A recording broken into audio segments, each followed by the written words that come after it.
All right. So that philosopher king, Joe Biden, is in his autumn years, his winter years, reflecting on his regrets as old men nearing death will. Biden reportedly regrets ending re-election campaign and says he'd have defeated Trump. Wow. Joe Biden regrets having pulled out of this year's presidential race and believes he would have defeated Donald Trump in last month's election, despite negative poll indications White House sources have said. I Now, had him didn't right it? where I Didn't wanted it? him. I have my sleeves rolled up. I was ready to go. Didn't numbers leak that their internal polling showed him losing 45 states? I think it was 400 electoral votes. So, however it balanced out with the states, it was a 400 electoral vote route for Trump had he stayed in, It was which is going to way worse be than Kamala did. Yeah, way worse. Yes. yeah. As bad as Kamala is, she probably outperformed what Biden would have done Well, yeah. with Well, with his melting brain. because Kamala, look, they made $1.5 billion off of Kamala, right? Right. Even though they Right. lost all the swing states and lost the election, they were still able to go through the They motions made of some doing the cheddar. thing Yeah. and Right. paying people. And that comes with building out a certain campaign infrastructure to prevent you from Right. losing states like The consultants Virginia, got paid. New Jersey, Illinois. Like just going through the motions wins you those states. Right. Biden wouldn't have even won those states. Biden would have lost Virginia. He'd have lost New Jersey. He'd have lost Illinois. Don't forget, Kamala only won Illinois by I think 4 points. He'd have lost there. Right. Like it would have been a Reagan like bloodbath had he stayed in. Right. Right. The U.S. president has reportedly also said he made a mistake in choosing Merrick Garland as Attorney General. You didn't have the balls to get on the Supreme Court. You should have gone and challenged McConnell to a duel if you were that kind of man.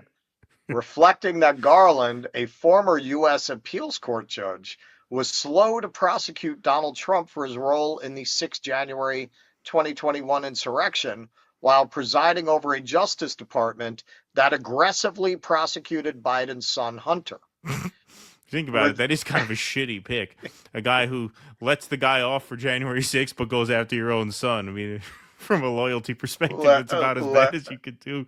all right, well, listen, honestly, he should count his blessings because if you really went after the Biden family, they'd all be going to jail. Yeah. With just more than 3 weeks of his single term presidency remaining, ooh, way to dig it in. Biden's reported rueful reflections are revealed in a Washington Post profile that contains the clearest signs yet that he thinks he erred in withdrawing his candidacy in July after a woeful debate performance against his rival for the White House, Trump, the previous month.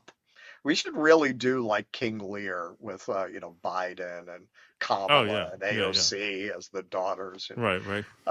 The president stepped aside to be replaced as his party's nominee by the U.S. Vice President Kamala Harris after mounting pressure from fellow Democrats who cited polling evidence that appeared to show him heading for a near certain election drubbing from Trump, who was seeking a historic return to the White House as the Republicans' nominee. Harris's ascent to the top of the ticket led to a surge of enthusiasm and improved poll numbers, but ultimately ended in a decisive electoral college and popular vote defeat.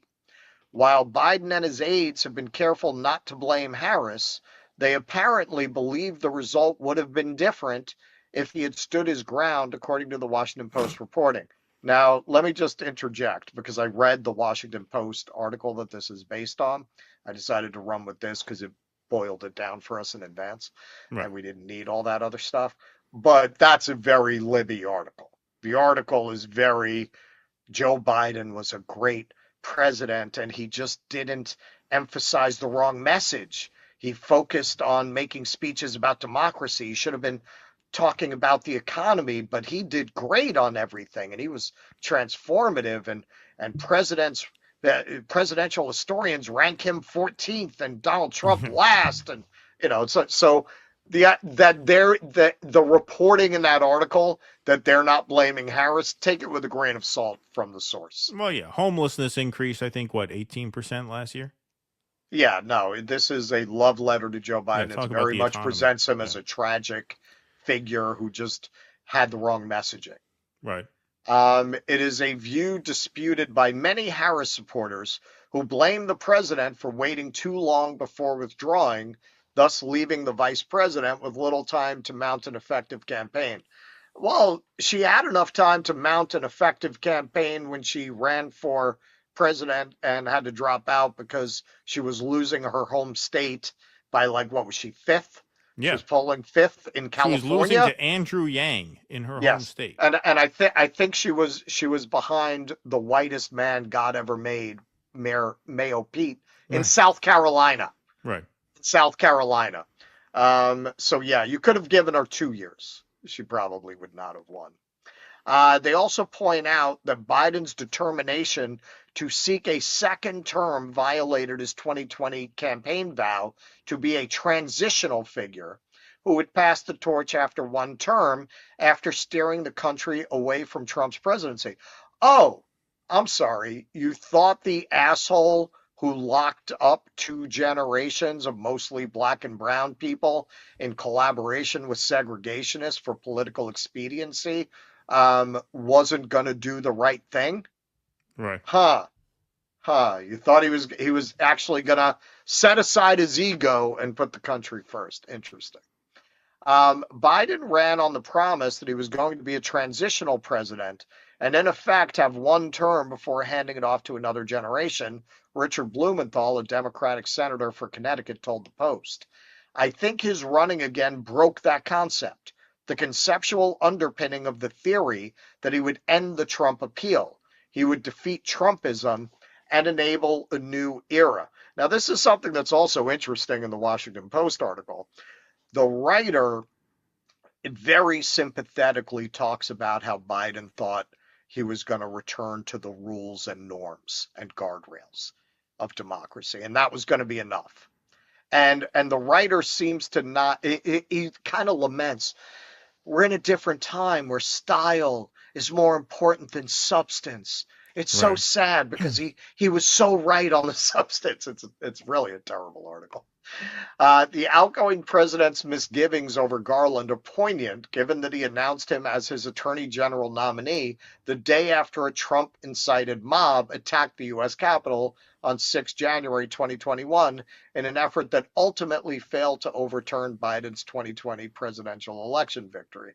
At the time, Biden said Garland would restore, quote, the honor, the integrity, the independence of the Justice Department after years of perceived politicization under Trump. Your loyalty is not to me, it's to the law, to the Constitution, to the people of this nation, Biden told Garland at his official unveiling. But according to the Post, Biden had to be persuaded by his chief of staff, Ron Klain, to choose Garland, at the time best known as Barack Obama's failed choice to succeed the conservative Justice Antonin Scalia on the U.S. Supreme Court before his nomination was derailed by a Republican-led Senate. Biden's political allies had pressed the case for Doug Jones, then a Democratic senator for Alabama, arguing that he would be better equipped to navigate Washington's bitterly bipartisan atmosphere. Didn't he beat the fan of the playground guy who went to the Roy Moore, Yeah, Roy Moore. right? Yeah, Roy Moore. I was thinking about Roy Moore today actually because Steve Bannon campaigned pretty aggressively for Roy Moore. Those are some pretty funny fucking rallies. Steve Bannon, like, some fucking in the middle of some barn somewhere in the Alabama hills, making speeches for Roy Moore. Yeah, Yeah, I did a Facebook post about that popped up on my timeline. It's still a pretty funny post because I was married to an Australian at the time. And I mentioned this to her that this guy Roy Moore running in Alabama rode a horse with a pistol to the polls. And right. she goes, "Are you serious?" I was Yeah. like, "Yeah, look Oh it yeah, up." yeah. That And guy she was looked something. she looked it up and she goes, "What the fuck is wrong with your country?" Yeah, no, I that said, guy I was said, a I said, I was born here. What's your excuse? yeah. You Yeah. immigrated here. I'm like, why would you do that? Yeah, he was quite. It's funny because of the Bannon story. I thought of Roy Moore earlier today. Um, Biden's political. Okay, so argument. Klain instead argued that Garland, reputed for fairness, would send a more reassuring message of Justice Department independence after Trump. As events transpired, Biden still faced false accusations by Trump of weaponizing the department as it pursued criminal investigations over his January 6th role and for hoarding classified White House documents, even while also investigating Hunter Biden and the president himself, the latter for also illegally retaining classified documents. Biden now believes he should have chosen someone else, the Post reported, a view consistent with many Democrats who believe Garland was too slow to investigate and eventually prosecute Trump for January 6th and related activities to reverse his defeat. And this really demonstrates how stupid these people are. How did that 34 felony counts work out for you guys that you were so fucking proud of? Right, exactly. You were so convinced was going to be the end of Donald Trump. Why do you think an earlier lawfare campaign, what would have been perceived as lawfare against him, would have helped or hurt him? The deliberate pace of the investigation, which eventually resulted in the appointment of a special counsel, Jack Smith, meant Trump was ultimately able to avoid the spectacle of a politically damaging trial before this year's election. Yeah, I mean, you say politically damaging. As we've seen, that's been a great stage for him, if anything. Of course. Smith last month formally applied for his 2 criminal cases against Trump to be wound up in view of his election victory, in effect, ending them. So Joe is going out as he came in, broken and imbecilic. Yep. And completely delusional and blinded by ego.